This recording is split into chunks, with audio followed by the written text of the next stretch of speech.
لن يضروكم إلا أذى وإن يقاتلوكم يولوكم الأدبار ثم لا ينصرون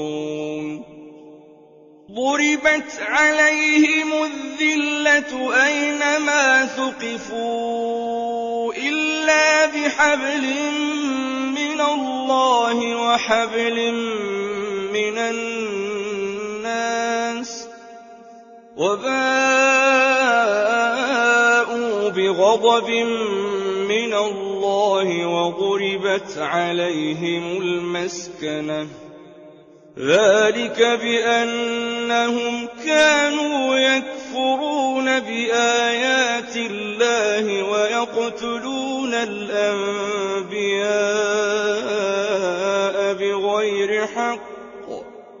ذلك بما عصوا وكانوا يعتدون ليسوا سواء من أهل الكتاب أمة قائمة يتلون آيات الله آناء الليل وهم يسجدون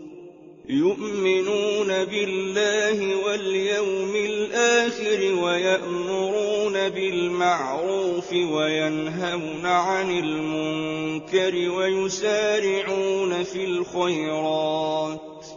وأولئك من الصالحين وما يفعلوا من خير فلن يكفروه والله عليم بالمتقين إن الذين كفروا لن تغني عنهم أموالهم ولا أولادهم من الله شيئا وأولئك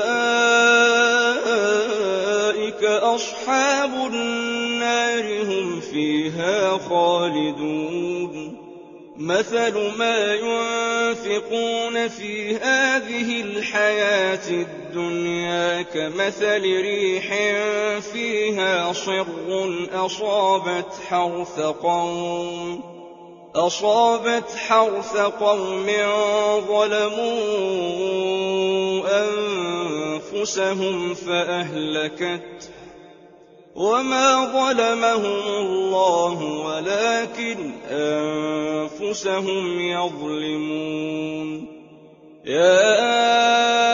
أيها الذين آمنوا لا تتخذوا بطانة من دونكم لا يألونكم خبالا ودوا ما عنتم قد بدت البغضاء من أفواههم وما تخفي صدورهم أكبر قد بينا لكم الآيات إن كنتم تعقلون ها أنتم أولئك تحبونهم ولا يحبونكم وتؤمنون بالكتاب كله وإذا لقوكم قالوا آمنا وإذا خلوا عضوا عليكم الأنامل من الغيظ قل موتوا بغيظكم إن الله عليم بذات الصدور إن